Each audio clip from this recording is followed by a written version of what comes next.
Well, hi everybody, and welcome to episode 114 today of Level Up. 60 minutes of live Q&A, where your questions really do drive the show. Adriana and Shanice are both online today in the chat, so please do let them know your name and, of course, the city from where you are joining. We're going to post a link into the chat for you to be able to vote up the questions that you would most like answered by the panel, and, of course, to add your own as well. If your question is selected, your name will, of course, appear in the credits at the end of the show, so do get yours in early and stay with us to see all of that take place. Today, we're going to be talking about change management, and in particular, how to keep up to date. All of us throughout our careers start off learning the historical way of doing things. It's by definition, international standards, books and papers and presentations that are given at conferences, they're all talking about the experience of people, and that experience is by its nature some time ago.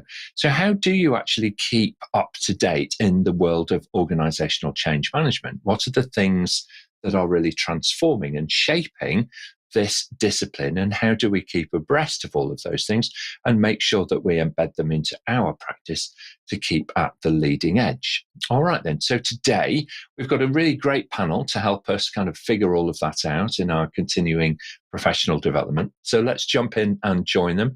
Dianne Rampadarath returns. She is, of course, Assistant Director of Public Service of the Republic of Trinidad and Tobago, where she focuses on the delivery of sustainable development to rural communities, bringing things like electrification, grid and solar type approaches to those communities. Welcome back to Level Up, Dianne. Lovely to see you. Thank you very much, Nick, and APMG International for the opportunity to appear on the panel again. So the topic of change and change management has an impact not necessarily only on organizations, but at a global level. As we have seen, as we recently concluded COP27, the statement was made that together let's not relent in the fight for climate justice and climate ambition. We must and can win this battle, indicating how important change is. Thank you. Absolutely right. And there are so many great examples, I think, of this kind of activity and practice. And it's really eloquent of you to link us back to that. So thank you. Louis Aylward is a change consultant, of course, with Granger Limited, where his background in public service allows him to have a unique perspective on supporting organisations going through programmes of change. Always tuned into his clients, Louis creates clarity from uncertainty. So welcome back, Louis, to Level Up. No, thank you, Nick, and really nice to be back. I think today's topic's great. It's something that personally I'm trying to do all the time, stay up to date, sometimes succeeding, sometimes failing. So I'm looking for insights as much as trying to give them today. All right, excellent. Thank you very much indeed. Great to have you back. Also, a warm welcome back for Ron Leeman, who's joining us from his base over in Thailand. Ron delivers change management and coaching, of course, as the founder of the Highway of Change, supporting a wide client base across his region. Welcome back to Level Up, Ron. Great to see you again, my friend. Wide client base is right. Talking about Trinidad and Tobago, I've had a few clients from Trinidad and Tobago. So yes, I changed my business model 3 years ago. I now deliver online training and trusted advice on all matters related to change and transformation. It's a lonely road sometimes online, but it's what I like to do. So glad to be back on the show, right. And I agree with Louis. Yeah, absolutely. I was just considering to myself, I think that you're right. We are often in the situation of, being a thought leader. If you're educating, coaching, supporting other people and so on, you're often in a giving role. And it is quite challenging sometimes when you are naturally a giver rather than a taker. How do you get your own energy topped up? How do you learn new stuff and get that refreshment going? And that's really what we're going to try and touch on today in some of the answers to the questions that our producers online have been offering to us. All right, very good. Sunil Mehta, of course, joins us again. He's the Managing Director of Quint Consulting Services over in India, who work across the technology sectors and others to enable digital transformation in real time. An experienced change management practitioner in his own right, Sunil combines his commercial experience with his human insight. Welcome back to Level Up, Sunil. Lovely to see you. Yeah, thank you, Nick. Thank you for the warm welcome. It's always a pleasure to participate in the APMG show.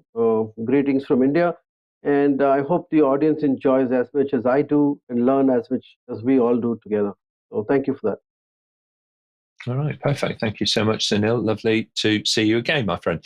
Patel also joins us today. He is a business change consultant with Marlowe Consulting, and his background spans both public and private sectors. So welcome to the show. A passionate educator and advocate for exemplary change management practice, Ket works tirelessly to keep up to date with the latest research, findings, and techniques in our industry. Welcome to Level Up, Ket. Lovely to see you. Hey, thanks a lot for the invite along. It's also great to be alongside so many of the people I follow on LinkedIn. So it's nice to be able to chat about some of the topics we're going to cover today. You know, this topic is so important. I think, you know, learning the mechanisms to kind of really develop yourself is key as a professional. So I'm really excited about today's topic. I think you're right. You know, one of the things that I found through hosting many of these episodes is that our professional networks are expanding quite rapidly. And so it brings us into contact with some fantastic people that we would have been like ships that pass in the night somewhat. Always doing the work. We were always doing the work. You don't necessarily connect with people until the moment arises. So thank you for being such a strong supporter and contributor to the professional change management community. And that's on behalf of everybody on the panel today. Now, Level Up would not be the same without a question master. And today's is, of course, Charlotte Miller. She's joining us, though, from, I think, a different location. Are you in Yorkshire today, Charlotte? I certainly am. I've gone back to my home roots and I'm visiting family in just outside of Yorkshire. Okay, all right. Well, very good. Well, thank you for joining us on quite a temperature gradient, I think, between the coolest coolest country represented on the panel and the warmest countries represented on the panel. We've got a real kind of, wintertime blend with kind of almost near the equator, kind of blend. So, yeah, some big temperature differences. Anyway, let's press on. I can see that we've got quite a large number of people actually joined us already online. So welcome, everybody. Let's jump straight in and take our first question, please, Charlotte. Thanks, Nick. We've had a live question submitted at the start of the show, which is from one of our previous panelists, Tanya. What would you feel are really new / recent insights in change management? Oh, that's a really interesting question, isn't it? So, Kat, why don't you start us off and then we'll hear from Ron. Yeah, thanks. And it's such a great question to kick us off with. I think one of the things I've been noticing more and more is this desire to challenge and really think deeply about the practices we currently use. So this idea of evidence-based practice has cropped up quite a bit. And looking at those methods and actually saying, do they always work? Or perhaps is there something that doesn't, in some situations it won't work? And really asking yourself that question to have a critical mind about what you're taught or told and the circumstances in which it's useful. I remember when I started, you kind of hear a model and go, well, that's the way it must always be done. And you start using that. And sometimes it won't work. And you'll be like, maybe I'm doing it wrong. And then you realize actually the situation is different. And you need to find a different approach. And so I think this idea of bringing evidence into the practices we promote not only helps sell change management to kind of people that perhaps are skeptical about it, but also it gives you reinforced confidence about what you're delivering. So I really like this idea of getting deeper into evidence-based practice. That's a really good point, isn't it?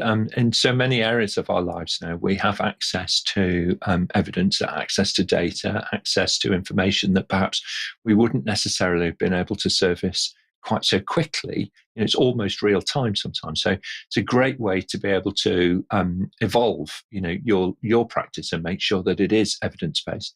Very good. Thank you very much indeed. Ron, your thoughts. Then we'll hear from Sunil. Yeah, my thoughts are a little bit jaundiced on this subject, to be honest, because with what I do, I have to do a lot of research into new ways, new practices, etc. And what I find is certainly some of the articles that are written by whoever come up with the new way of change management, etc., etc. And when you actually read into them, they are not that different than some of the old practices. Yeah, they just put a slightly different angle on them. But just being honest, there's not that much difference. And I recently wrote an article on LinkedIn about the future of change management, and I think I made that point there. So it's a little bit of a jaundiced view, I'm afraid. But there's always good in the old and good in the new. So to have a combination of both of those, I think, is the ideal way forward. Indeed, and I think you're right. Change management is such a blend, isn't it? And I think when many years ago, Leeman, who invented the notation for writing down dance steps for ballet, for instance, rather like a musical score captures, the notes of the composer, and then you can translate that into an orchestra. So Leeman said it's very difficult to separate the dancer from the dance. In other words, change management is this peculiar blend of the practitioner with the practice. And so they're likely to draw upon the old and the new together. So absolutely right. Thank you very much indeed. Sunil, your thoughts, please, and then we'll hear from Dianne. Yeah, I agree with Ron that most of it is still the classical way. But during the last 5 years, I would say the projects that we've been doing and what I've seen the change, one of the things that we used to focus on the change first. Now what we see is we put people first, right? The people get the more focus. So we want to look at what are their issues, why are they resisting, what is the threat they face, right? And then we kind of plan all the other stuff which is always taught in our methodology in terms of communication strategies, in terms of how do I kind of position my stuff and how do I do planning and resources, etc. But I think the one key thing I would say is that we are putting people first rather than pushing the change first. And that has changed a little bit on the attitude of people. They feel that it's important that they are contributing, they are being heard, and that itself solves most of the issues that probably crop up while the change is being implemented. That's a really important part, isn't it? Because how this is done, as well as what we are doing, is a super important factor, influential factor on the quality of the outcome. So yeah, really good point. Thank you so much, Sunil. Dianne, your thoughts, please, before we hear from Louis.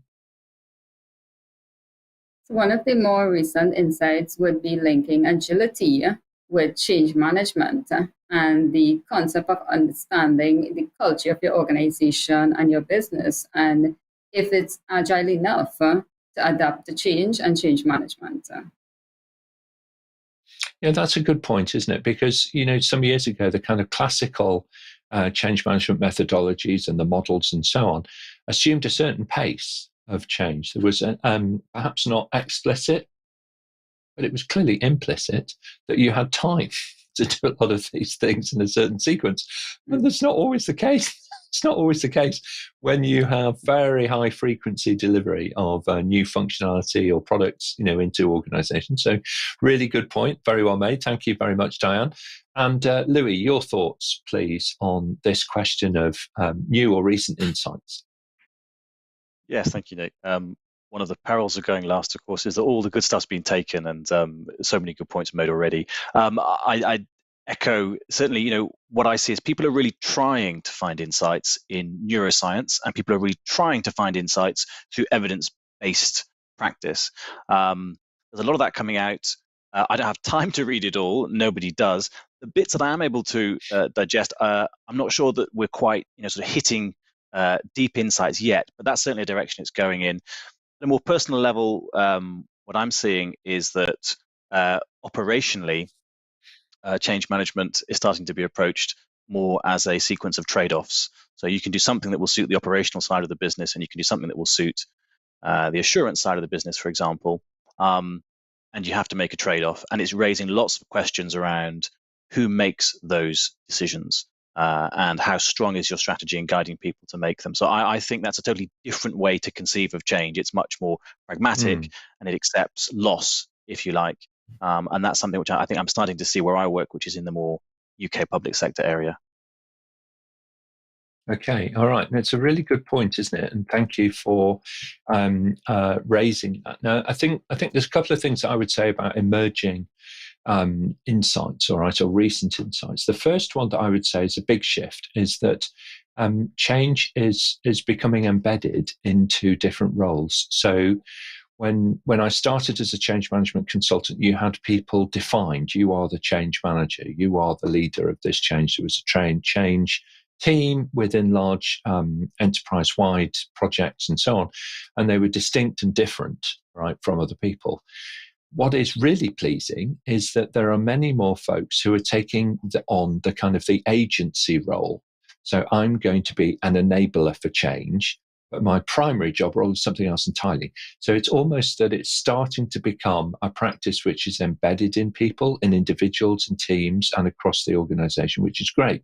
The challenge for us there is to reach those people early and also equip them and bring them up to date with us, because otherwise you have a certain latency built into the organization. If your change agents, if you like, are expecting you to operate Kotter's model classically and these kinds of things, then they're going to be potentially resistant to some of the things that you're doing. So it's something that just needs to be we all need to be aware of, to how do we actually bring this community of practice, establish a change community of practice, and really bring that to life within our clients. So really great question to start us off with, Tanya. Thank you so much indeed. Over on social at the moment, we've got a lot of folks who are joining us. So thank you, Khalid, for tuning in from Amsterdam over in the Netherlands. Great to have you online today. And also Samuel returning to us, I think, from London in the UK. Sam, I don't know if you're distracted by the football that's going on, but it's not until later today. So you can stick with Level Up for now. Don't worry. You're not going to miss any of the action if you are following what's going on over in Qatar. And Marion, lovely to have you back online today, also from the Netherlands. We seem to have quite a lot of folks actually following us over there, which is great. And Gilbert, I'm not sure where you're from, my friend, or quite what you've committed to in terms of volunteering, but lovely to have you online as well. Our social team are very good, actually, about kind of roping in people into things. So fantastic. So thank you for putting your hand up and offering to help with whatever it is. All right, let's move on then. Charlotte, if we can, let's take our next question, please. Thanks, Nick. Just a note on Gilbert. I think they want to become a panelist. So the team have responded, which is great. Okay. All right. Okay. Very good. Thank you. I couldn't quite follow all of the conversation that's going on LinkedIn today and on YouTube. It's quite active. So very good. Thank you. Thanks, Nick. So a question from John. How much emphasis should be placed on developing behaviours to lead change versus knowing frameworks or tools?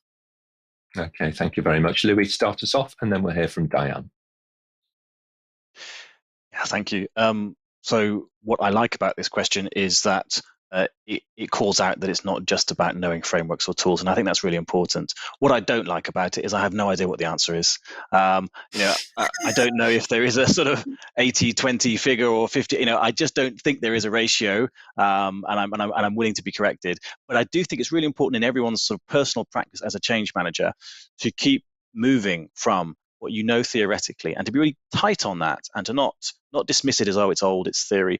And then look at what I think the questioner is suggesting here, the more behavioural side of change, which I don't think is just about leading change. It's also about understanding change on which we can draw a lot of personal insight, which I think is another way to stay up to date, is just to do personal reflection and to keep bouncing between the two, and to keep doing that sort of theoretical and then the more practical and reflect between the two. So I don't know the answer, but I think the questioner is absolutely right. These are yin and yang, and we have to work on both. All right, thank you very much. You did a very honest answer as well, so really appreciate that, and just sharing your experience right from the heart. Excellent. Dianne, what are your thoughts on this and trying to get that balance right? So I think both are important because your framework would provide your foundation level or your technical concepts, and your behaviors are needed for the people aspect and to implement change. But from the research, one of the more important aspects which contributes to successful change management is that of communication, so that you can allay some of the fears, concerns, frustrations of your employees to change. So I would have to lean towards the behavior as being a bit more important. All right, thank you very much indeed. Kat, and then we'll hear from Ron. Thanks. Yeah, I absolutely love this question because it reminds me of a moment for me, which was a bit of a light bulb in my own learning journey, which is you can have all the tools and frameworks possible, every single one of them under your belt, but it still doesn't guarantee you'll change, help the person change, right? Because that's their choice to make that change happen. Whether that's a personal thing, whether it's inside an organization, inside a team, all of these tools are simply tools, right? They can perhaps aid that change. My behavior, however, can influence them. It can help them. It can help bring the right things out of what I know and what they need. And it's my relationship with the individual, with teams. That for me is the kind of almost the critical bit, is I can do everything from a process perspective. Actually, it's my behavior as an agent of change that will make perhaps the difference. And so I think I started to focus once I got a level of confidence, I think is what I found from tools and methods. I found a confidence in myself to speak about how to approach change. But what really for me I started to develop more of was an awareness of how I managed myself and how that affected others. And therefore my behavior was really crucial to the outcomes I wanted to try and achieve for change. And so I think I can lean towards the behavior, definitely. All right. Okay. Thank you very much indeed. Some really, really great insights here, isn't it, about how we manage ourselves in these different situations. So thank you very much indeed, Kat. Ron, your thoughts, please, and then we'll hear from Sunil. Yeah, very much like Kat's, to be honest. I think Kat more or less answered all the question for me, but I just want to sort of try and sort of establish the difference. You can know as many frameworks as you want. They're fairly generic. There's over 50 that we know of. There's probably another 20 that are not so well known. So you can make yourself aware of all of these frameworks. However, when you are leading change, you are leading change within an organization. That organization will have its own culture, have its own style and way of doing things, etc. So what you have to do is, whether or not you're going with a framework that you think about, and I don't like going in with a framework. I prefer to build, not buy. But in terms of behavior, you have to look at the way the organization works and functions, etc., and adapt your behavior to the way they are. All right. Thank you very much indeed. Excellent thinking. Sunil, your thoughts, please. In my experience, most organizations have very good methodologies of change, like what Ron said. I think where it fails is when people get involved. So I've seen a lot of projects lately where we are getting a lot of behavioral element involved. So there are psychometric tests being involved before we really create change agents. We kind of figure out which should be an ideal team, which would champion the changes rather than just picking up the entire set. So a lot of emphasis is going on into selecting the right champions, having the right communication, having the right attitude, having obviously the right behavioral traits, which can manage change. And agile is one of them, and obviously other things. So I see, I agree with Luis also. It's not a trade-off in the sense that you can do this or that. We need to have a combination. And these are very critical elements of ownership, end-to-end ownership in people, leadership qualities in people. And if people have it, it makes much more comprehensive to change faster. And if they don't, they always keep resisting. I would say both are important, but I've seen lately, a lot of emphasis on the people side. and measurement side. Yeah, absolutely. Thank you very much indeed. Sunil, look, the way that I would think about this is that to everybody's point on the panel, everybody's made really, really strong contributions here because it's a peculiar blend ultimately that you're looking for, right? How I would think about it is that, the first maps began as a plain white piece of paper, and that's how it feels early on in your change management career. You're voyaging into the unknown. It's like trying to get a map of Antarctica, right, and try and figure it out based on the color of the map. All right, what might lie ahead. Now, the more frameworks and experience that you have, the greater the way in which you're likely to be able to be confident about what the future looks like, because it becomes, those frameworks provide you, if you like, with different routes, different considerations, different thoughts. Your experience in leading change, and as you buy into the culture of the organization, a cultural awareness, then it's like being able to throw a drone up ahead of you, all right? And with the drone, understanding the business culture, you're able to see the hazards ahead really clearly. The precipice that separates two flows of ice if you're still in the cold climate, or the mountain range which is veering up ahead of you and presenting a barrier to the delivery of the change program. All of those become clear once you understand the culture of the organization and you're starting to take that kind of the heartbeat, if you like, of what is going on. So I would say use those frameworks as the guide by all means, but like any map, they're not ultimately the route that you would take. You decide the route that you would take, and that's your change leadership in action. Very good. Thank you very much. What a fantastic question from John there to really get the panel thinking and going. And I can see quite a debate actually from the folks online, people saying that it's a really interesting episode, so far as well. And I'm completely in agreement with that. Thank you very much. So let's move on if we can, please. And I think we're ready to take our next question, if we may, Charlotte. Thanks, Nick. We've got a question from Ravi in India. It is stated that 70 to 80% of the changes do not meet the desired outcome. What are some of the reasons for this? Okay, Louis, start us off on this one, please, and then we're going to hear from Sunil. Yeah, sure. So I'm going to leave aside entirely the question of that 70% figure and whether or not the evidence backs that up. I'm going to go to the second bit about the reasons. And I'm just going to share sort of two things from personal experience. So there are, obviously there are lots of reasons. The two that I think I've seen most in my career and in my consultancy and that people ask for help with is where a change has become a project too early. So I think people often jump to projects because they're nice and tangible, and organizations feel they know how to manage them and run them and apply pressure to them to finish.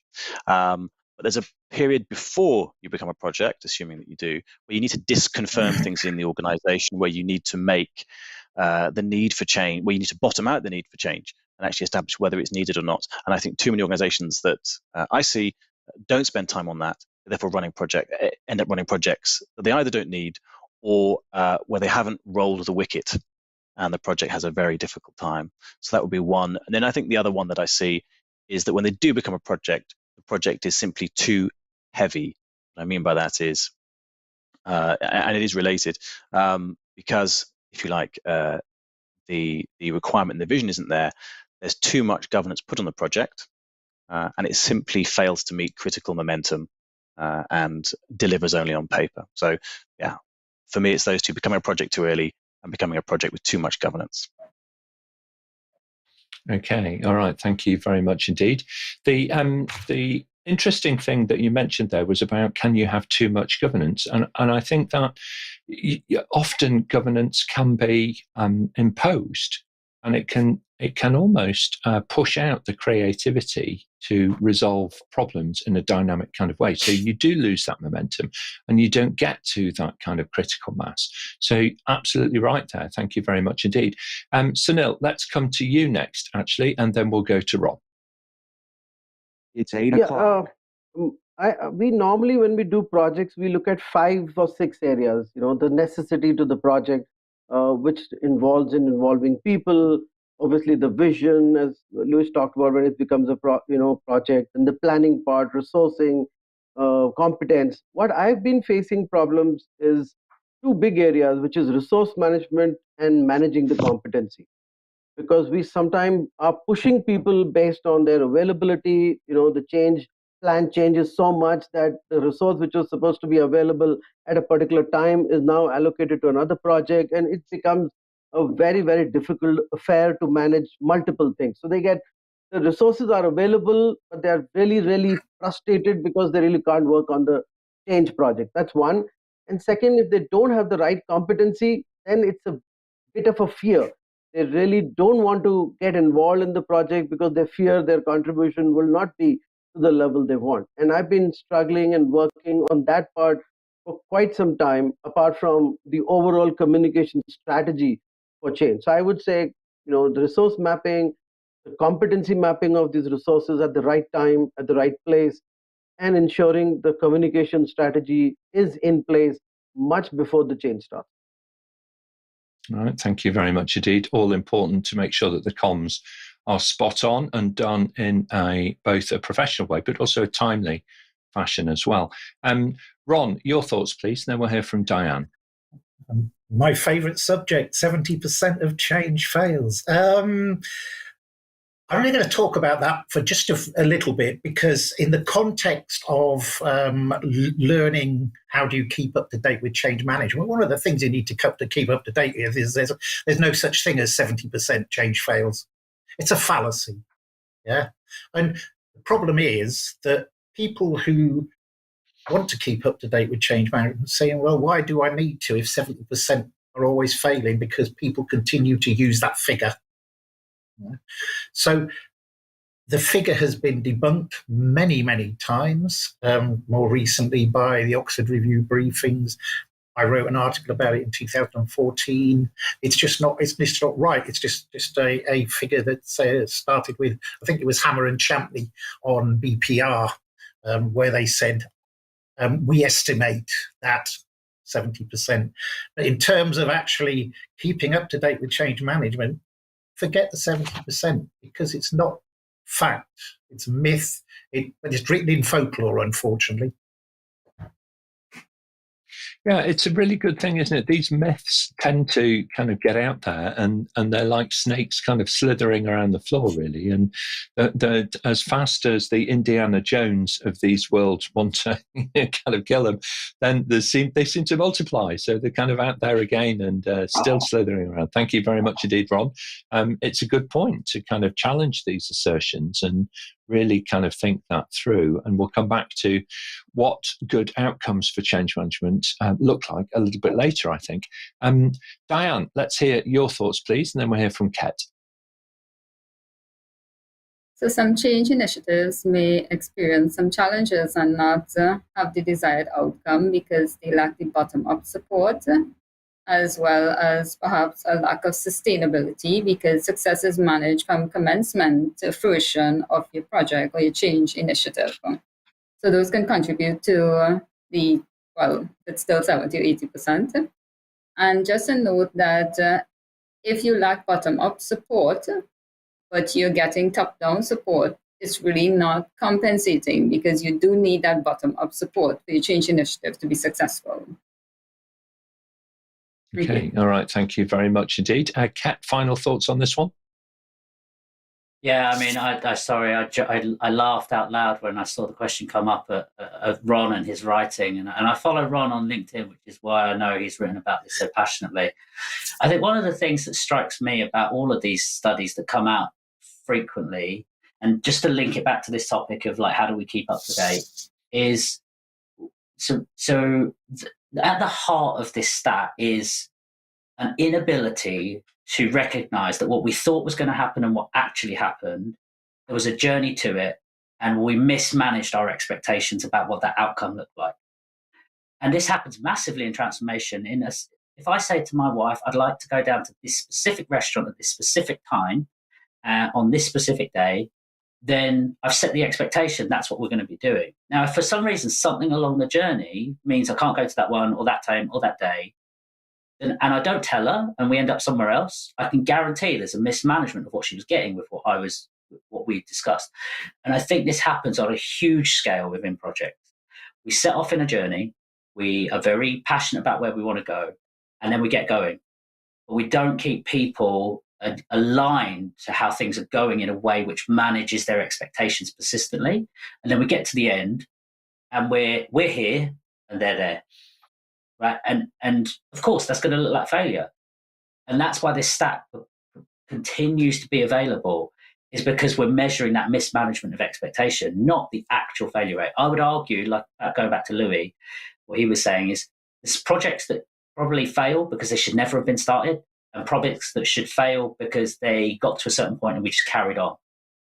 We don't ever talk about those. We always talk about the ones that made it as a success, but we weren't happy with them.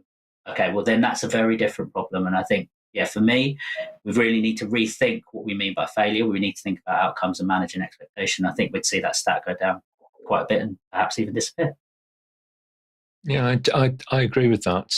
Certainly, one of the challenges for measuring project success is quite often, people don't really define it very well, in the beginning or even in the middle of the project delivery, quite frankly.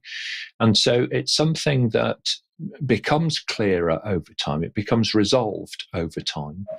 And by then, there is that gap in expectation, certainly, and also, quite frankly, I've witnessed it previously, when I've been working with clients many years ago, the C-suite can often pivot, during the execution of a program. And what they said was what they were looking for at the outset actually changes quite considerably to what they're looking for towards the end of it. So it's not an easy thing, actually, to be able to navigate through at all.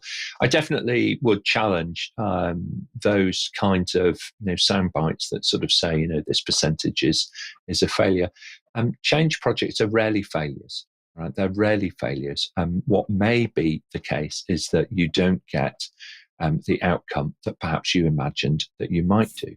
But I would argue that's a very different matter indeed. Thank you so much to everybody who's online making such strong contributions in the social chat today. It's really, really good to see. I'm sure that you've got some questions there as well. So don't be shy.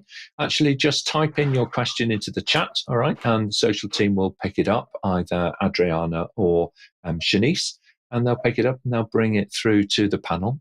So that we can read it out and put your question directly to the panel. Anything that you're working on that you would like their advice on, even if it's about starting to migrate your career, pivot your career into the world of organizational change, we'd be very happy to help you. Perhaps you're working in an agile environment and you want to think about how can you become a change management professional within that kind of context. We're always happy to share our thoughts. All right, very good. On that note, Charlotte, please, can we move on and we'll take our next question? You certainly can, Nick. The next question is from John. What's the one thing you have learned about managing change that has surprised you? Okay, there are surprises all the time. Dianne, start us off, please, and then we'll hear from Kat next.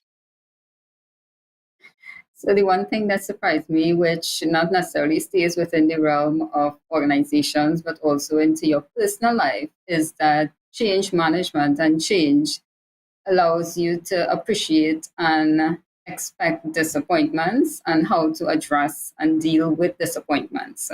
So it helps you to achieve your change management goal as well as develop holistically. Okay, it's a good point, isn't it? We need to improve how robust we are. I think sometimes, how what is our resolve? Can we actually cope with the knockbacks as well? Absolutely right. Thank you, Dianne. Kat, what have you learned about managing change that was a surprise? Being a very passionate sort of practitioner in this area, I'm an optimist at heart. I genuinely believed everybody could be made to change, right? That it's just something we've missed, that we are not addressing. And I think one one of the strong learnings over the last number of years is that some people may not be right for the change that we're trying to put in place, and that's okay. We need to support them too. But we might not get that person to change, right? Because it is down to an individual's choice and whether they actually want to. And I think that was one big learning for me is a point Louis made earlier, actually, which I think is really critical about change management. We are a function within an organization trying to achieve a goal, and everything is about optimization of resource. So we only have a certain amount of time to get our change done. We only have a certain amount of resource. We only have a certain number of things we can do, and yet we're trying to do them all. And so trying to optimize, trying to understand you won't always get the outcome you think you're going to, managing. That's why I think that behavior question was really good as well, which I think John also raised. For me, it's really that, look, we can't do everything that we think we're going to do. So being, resilient to that as a point, and also just recognizing that, optimism can only get you so far. It's really important, but it's not always going to go the way you're going to go. Yeah, it's very true. I'm a profound believer in the power of prayer, but it's not necessarily always a strategy. So very good. Thank you very much indeed, Ket. Excellent. Ron, what are your thoughts on this? Then we'll hear from Louis. Yeah, this is going to be a really obvious answer, is how people can change from 1 minute to the next when they are provided with relevant information about what's in it for them, how quickly they can change. Just a little anecdote. I did a project many, many years ago for the Department of Transport, and it was implementing a centralized electronic ministerial briefing system. And I remember a quote from John Cotter, who said, if you come up against a complete resistor, the best thing to do is just cut them out. Just forget about them, walk around them, and deal with the rest of the people. I didn't believe that. We had a department that was really resistant. I challenged them. I attended their meeting. I turned them around. They came to be the best users of the system. So people change, and people can be convinced to change. And it's amazing how quickly they can change. That's the biggest surprise for me. Okay, fantastic. And that lovely moment, isn't it, where the, potential resistor becomes the strongest advocate, is so professionally rewarding. And also for the team who are involved as well, it's a real weight off their shoulders. So fantastic. Thank you very much indeed. So I think we're going to go to Louis next, please, and then we'll hear from Sunil. Yeah, thanks, Nick. So I'm going to openly cheat and give two things that have surprised me. First is how much fun it can be. You get to move around an organization, meet interesting people, ask interesting questions. You're given permission to explore the organization, and that is great fun.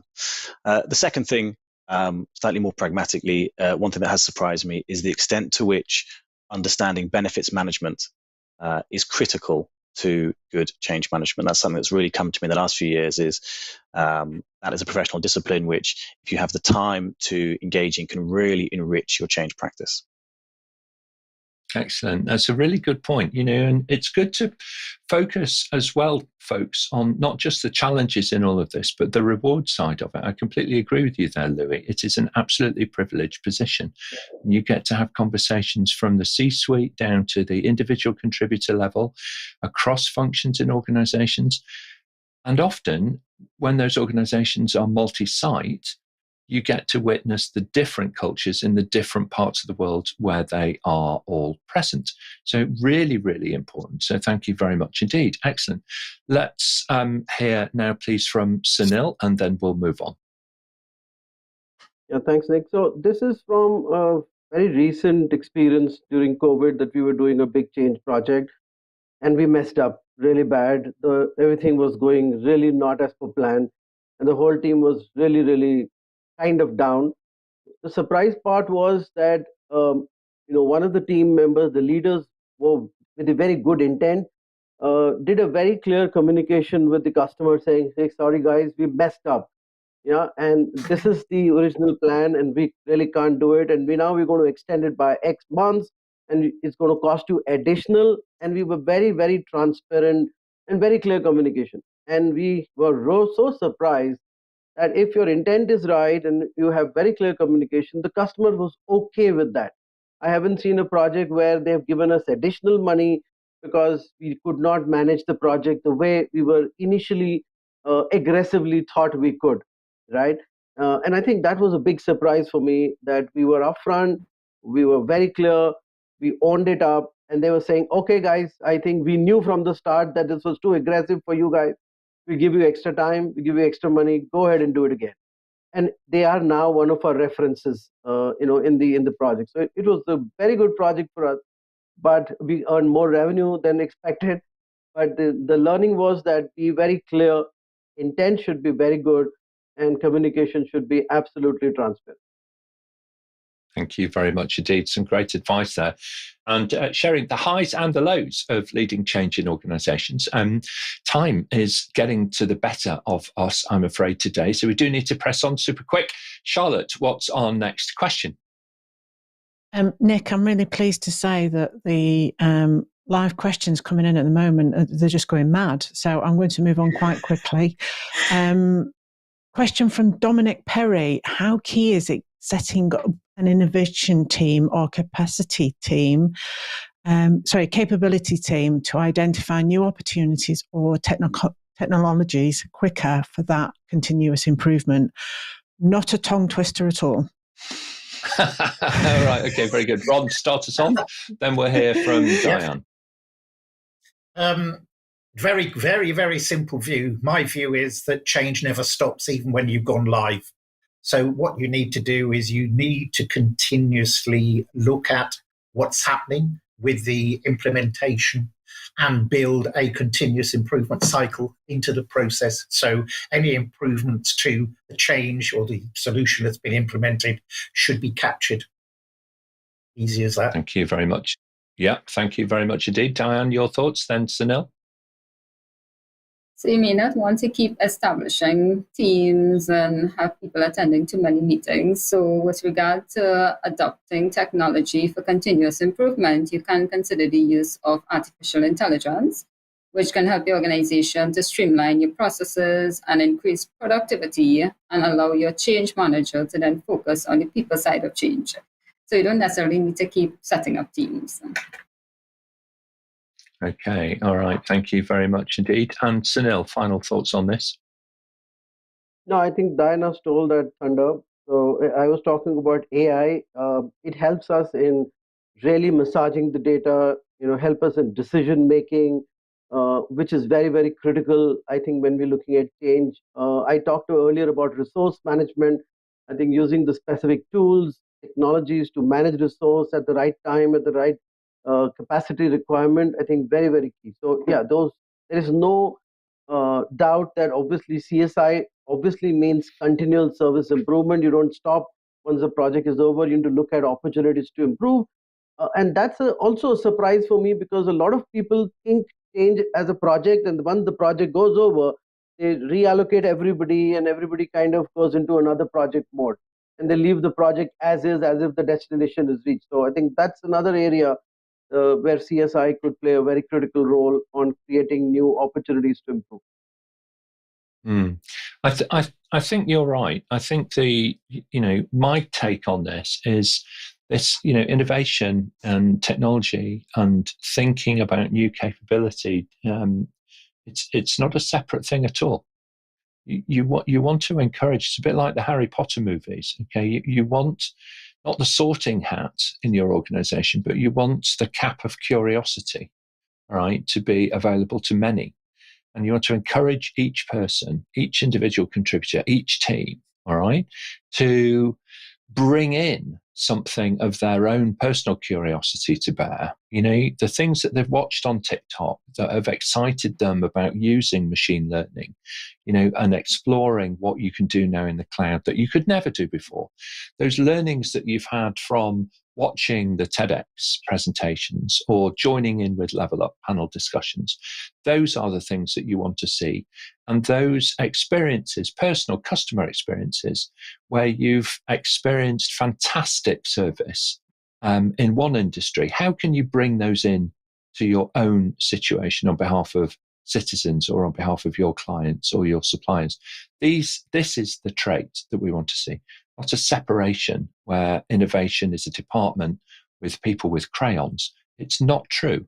We are all creative people. We can all solve problems. We need the cultural environment in which we are encouraged to do so rather than squished away from doing so. All right, very good. Let's move on. Charlotte, I think we've just got time to fit in one last question. So let's go ahead. Thanks, Nick. We've got a question from a live LinkedIn viewer. What do you feel is the solution to poor definition, as in how do you get people to be definitive on success clearly? All right, okay, yeah. How do we help folks, Louis, define those critical success factors earlier on? I'm really glad this question's come around because it brings together a few things which have come up already. I think in simple terms, to get a good definition of success, you've got to have two really key understandings overlapping. An understanding of the organization, all of its different components.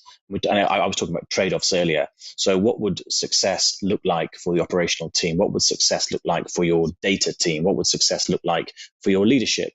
And you have to make sure all those voices are heard. And to do that, you've got to have Nick's drone up, flying, so you understand all these different tribes and can speak their language. That's one half. The other half is you've got to have a good understanding of change. Like Ket was talking about, going to the restaurant, and you don't go to the exact restaurant. That doesn't mean it's a failure.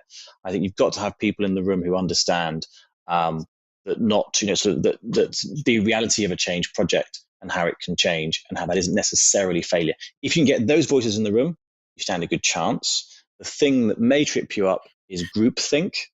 Nobody wants to visibly in a group expose themselves. So I do think if you can find ways to gather views on success anonymously, I think that often helps, actually, just in a very simple way. And you get people actually being a lot more honest when you ask the head of your IT department honestly what they think success would be like, rather than in front of his whole department and the other senior leaders. Yeah, you get a very, very different insight, don't you, when you afford somebody that professional space in which to, be more transparent with you and build that trust. It's very, very important. Thank you very much indeed. Excellent. Dianne, your thoughts on this briefly, and then Sunil. Sure. To contribute to definite success, you can provide information in advance to all your stakeholders so they are aware of the process, and you can encourage their participation in the process and build trust, which can contribute to success. Okay, thank you very much indeed. And Sunil, final thoughts on this? So I agree to the panelists that according to me, the change that you're trying to bring in, or the project you're trying to bring in, is to bring some improvement, right? And it should be easy to backtrack and saying, okay, these are the KPIs or these are the success criteria. If I achieve, then the project is a success.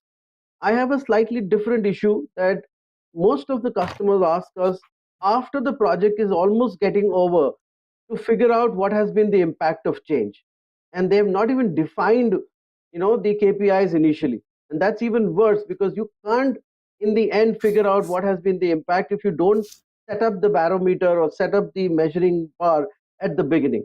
So I would say it should be easy. We obviously heard from the panel, you can put teams together, you can look at the, what is the success criteria, etc., document that. But I'm also saying measure it towards the end to see what's the needle, how has the needle moved, and if it has really moved, then it's a great success, change project. And if it's really not moved to the extent you wanted, it's still a success, yeah, but we can go to the next improvement cycle and try to make it up for that loss. Thank you very much indeed. And that brings us, I think, neatly to the conclusion. So has today's episode been a success? Well, I think that is usually in the eyes and the ears of our producers, who are all online. From Rahul, who's just joined us fairly recently. Lucy, welcome.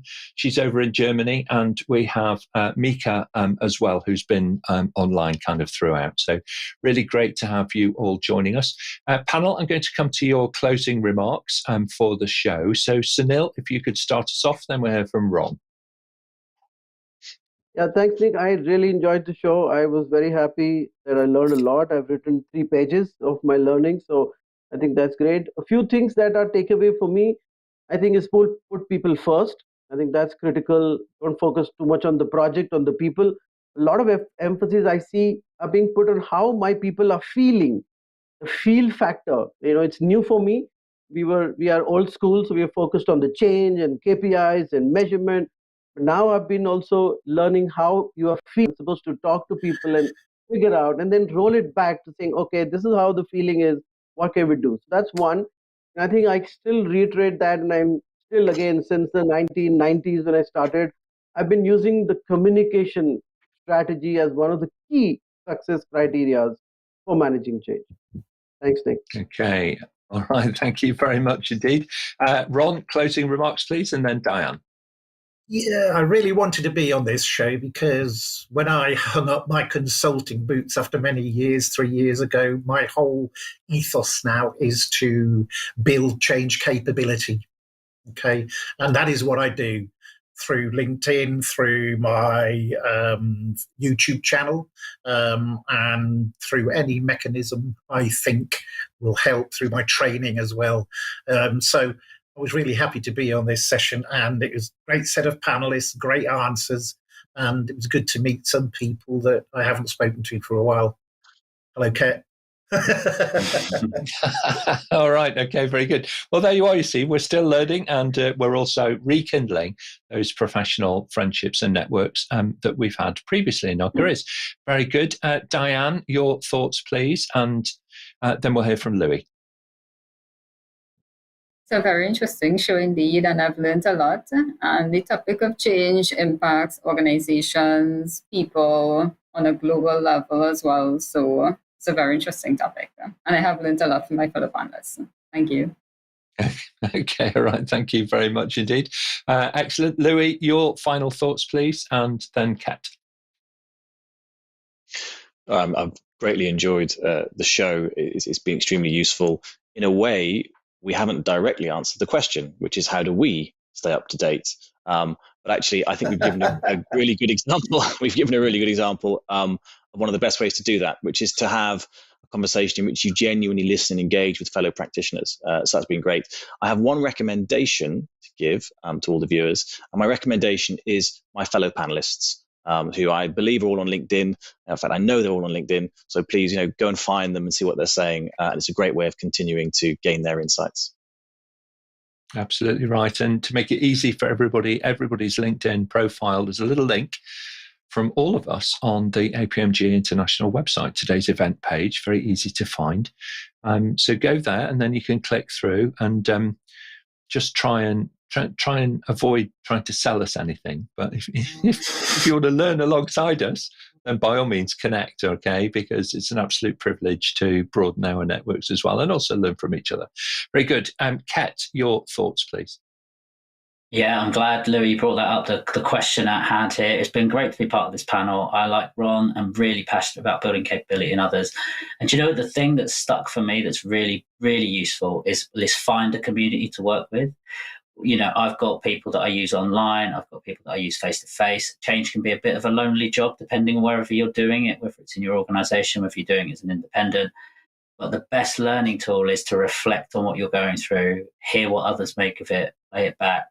And I found that's really powerful. The theory's great, but it doesn't make any sense until you talk to someone else about it. So, that's perfect. Like for me, find your community, practitioners get together, throw ideas around, all that good stuff like we're doing right now. Okay, excellent. Thank you very much indeed. Charlotte, it's been a fast and furious show. The hour seems to have evaporated on us. Yeah, it definitely has. Thanks, Nick. We've got some questions that we couldn't get to. One thing that we've not mentioned, I think, particularly in relation to APMG, is the Change Management Institute. They offer lots of hints and tips with regards to staying up to date. They have lots of meetups and virtual meetings and regular local chapters that talk about change management and new and upcoming stuff. So have a look at the Change Management Institute page and find a local chapter near to you for updates. All right. Thank you, everybody. Okay. All right. Excellent. Thank you very much. And those communities of practice are out there, as Charlotte says. So please do leverage them. There's the one from CMI, the Change Management Institute. And also, I think there is also the Continuous Change community as well, which is focusing on change in a more agile environment. So do look them up online. Very good. I'd like to thank our producers online for your excellent questions today. Great job. And do watch out for your name in the credits if one of your questions was selected.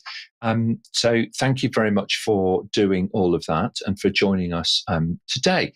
Over on our website, you can, of course, search for the answers to more than 1,500 questions that have been previously answered on earlier shows and connect with approaching 200 now experts actually from around the world. Don't forget, you can listen to the audio versions of each of the shows on your preferred podcast platform. Do please take a moment to like, comment, and share the content, whether you're on LinkedIn or on YouTube. It really does help your colleagues discover how they can level up their career alongside yourselves. Coming up on Monday, we're going to be jumping into how to build a service culture. And then on Friday, we're going to be looking at the world of innovation, and in particular, how to use design thinking to act as a catalyst for that, getting those ideas into practical solutions. A little further forward, Monday the 12th and the 16th, we have our Christmas special shows coming up, which is really a fabulous opportunity to get to know some of our panelists a little more and to get some sneak peeks, if you like, behind the scenes. Subscribe to the show and we'll send you a personal summary of what's coming up next and how you too can join us here on the panel and level up your career with APMG. Thanks very much, everybody. We'll see you next time.